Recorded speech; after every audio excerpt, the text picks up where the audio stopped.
komunitas khusus Sumatera gitu. Jadi orang-orang Depok kayak kita nggak boleh masuk komunitas itu gitu.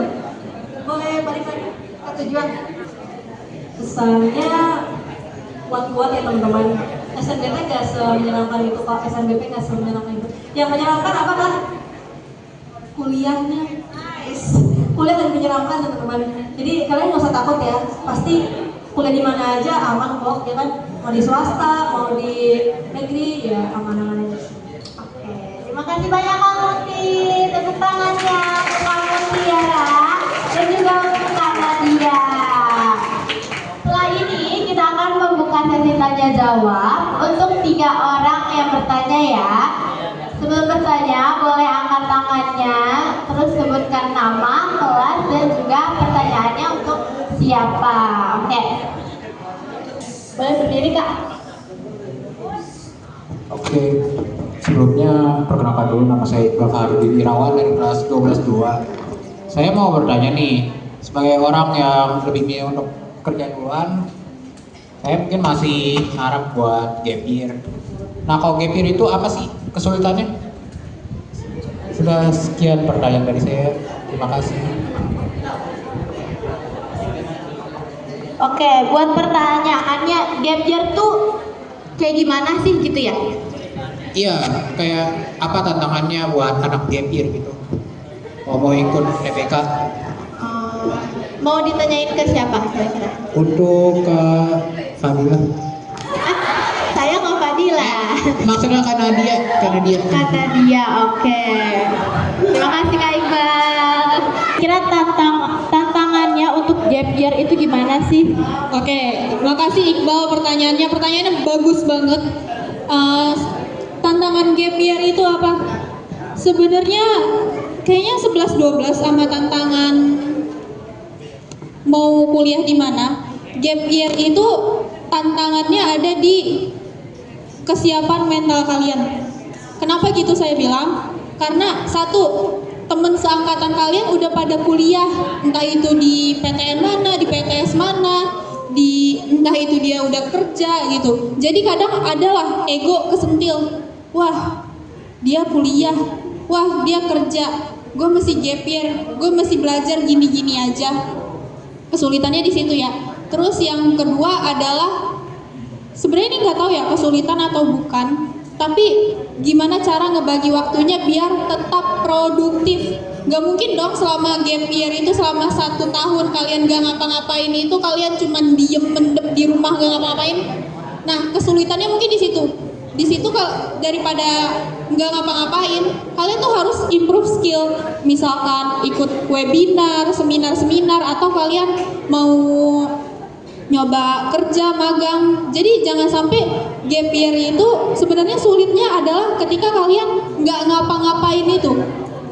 Jadi gap year itu bukan berarti satu tahun kosong, kalian gak ngapa-ngapain. Tapi justru menurut saya gap year itu adalah dimana kalian nyiapin semuanya lebih sempurna gitu, lebih disiapin semuanya. Dan ketika kalian kembali, kalian udah siap, entah itu buat SNBT, entah itu buat kepolisian, buat tentara, buat kerja. Jadi gap year itu adalah kalian mempersiapkan diri, memantapkan hati kalian. Jadi kesulitannya itu menurut saya ada di mental kalian sendiri, di diri kalian sendiri. Tapi jangan sampai berlarut-larut aja gitu. Intinya persiapin aja diri kalian, jangan sampai nggak ngapa-ngapain. Upgrade terus skillnya, gitu aja sih. Boleh untuk Nadia, terima kasih banyak atas jawabannya yang telah diberikan. Oke, sekarang boleh ke kakak-kakak yang cantik-cantik. Ayo, yang mau nanya siapa?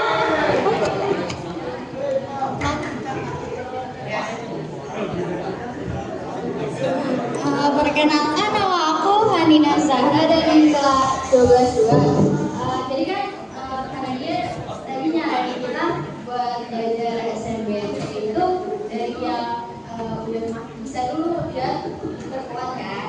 Nah, setahu aku kalau misalnya pembawalan sekolah itu sesuai misalnya pengen kayak misalnya mau masuk jurusan STEM, berarti kan dia fokus ke PK sama PM sama PU kan.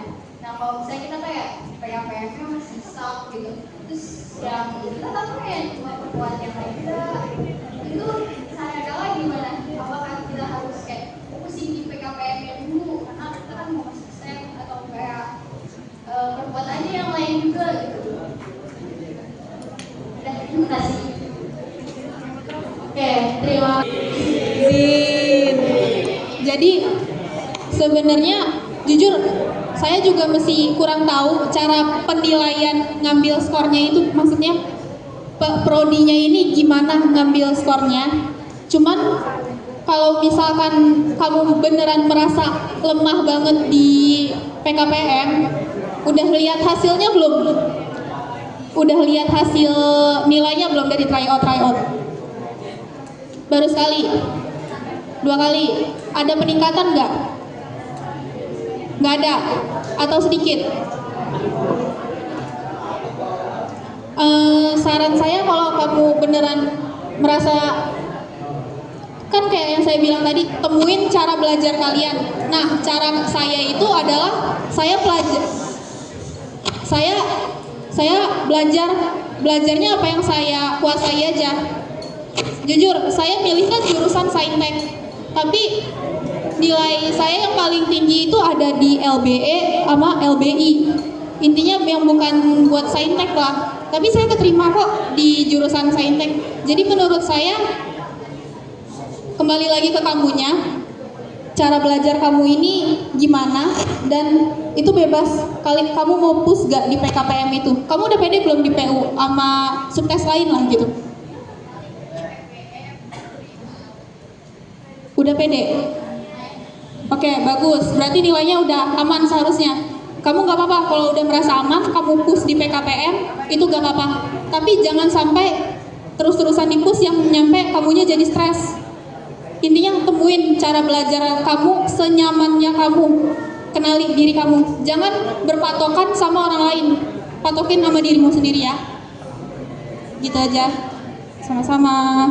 Terima kasih. Oke, satu orang lagi, ayo siapa yang mau angkat tangannya? Boleh tuh. Kak Adra ya?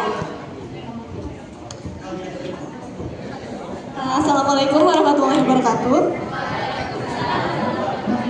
Sebenarnya kenalkan, nama aku Azra Fakiraskia dari kelas 12-1. Di sini aku mau nanya buat Kak Nadia sama Kak Muti. Soalnya kan Kak Nadia sama Kak Muti lewat jalurnya SNBT kan Kak.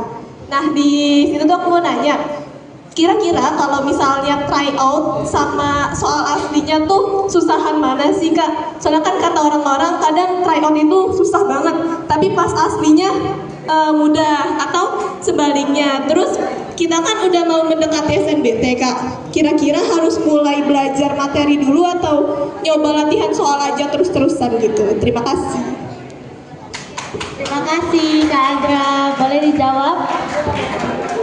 Kamu Muti boleh? Ini menurut aku pribadi ya, lebih susah tryout ya. Tryout tuh cuma nakut-nakutin doang teman-teman. Itu bukan sebagai kayak patokan nih susah nih kayaknya gue nggak bisa SNBT. Enggak, SNBT itu justru lebih gampang. Nah caranya ya, mau latihan soal atau materi dulu?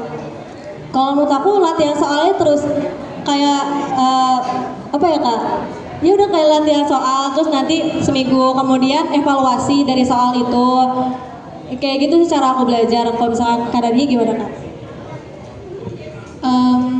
Kalau misalkan soal tryout atau UTBK susahan mana? Jujur. Sebenarnya soalnya 11-12 tryout sama SNBT itu soalnya 11-12 modelnya sama. Ya tinggal pinter-pinter kalian aja gimana. Menurut aku jujur lebih susah tryout karena di situ kayak pressure-nya tuh dapet banget gitu loh, kayak karena kita belum tahu UTBK itu soalnya kayak gimana, belum masuk ruangannya, baru kayak depan laptop, oh soalnya gini, gila susah banget gitu loh, jadi ngejelimetnya sendiri gitu. Terus tapi sebenarnya menurut saya soalnya sama. Terus ngerasa UTBK kata kamu Ti kayak lebih gampang. Itu karena kalian udah terbiasa ngerjain soal susah. Jadi UTBK jadi gampang. Nah, materi dulu atau latihan soal atau materi? Latihan soal aja. Latihan soal menurut saya udah include sama materi. Gitu. Pangsit katanya. Sebenarnya belajarnya dari mana aja, cuman ya temuin aja gimana kalian nyamannya gitu. Itu aja sih. Oke, terima kasih untuk Kak Nadia dan juga Kak Muti. Oke, sayang sekali kita sudah di penghujung sesi kali ini. Terima kasih banyak untuk Kak Nadia dan Kak Muti karena telah hadir di sini dan juga meluangkan waktu untuk hadir di acara Talk Show Sambung. Setelah ini mungkin boleh kembali ke tempatnya masing-masing. Oh boleh. Jadi maaf ganggu waktunya bentar.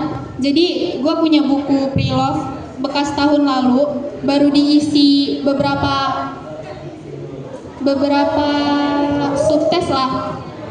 Buat yang nanya nanti buat yang nanya ini gue bebasin ke OSIS buat siapanya. Oh, okay. Jadi semoga yang dapat buku ini bermanfaat buat kalian ya. Oke, baik. Wah, dapat buku nih guys dari Kak Nadia. Oke. Terima kasih banyak Kak Nadia dan Kak Muti. Sekali lagi tepuk tangannya.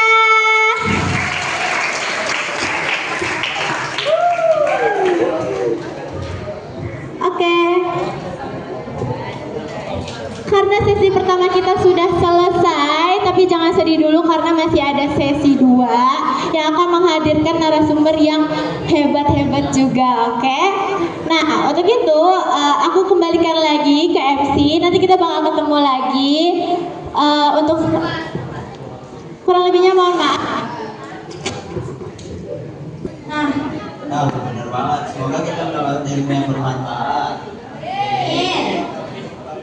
Nah, selanjutnya ini bakal ada apa sih teman-teman? Tanpa lama-lama kita langsung aja panggil kakak-kakak penanggung jawab game. So kayak kakak-kakak kami sana. Halo semuanya. Jawab dengan benar. Ada apa sih kak abis ini? Ada yang tahu belum nih? Di sini ada apa?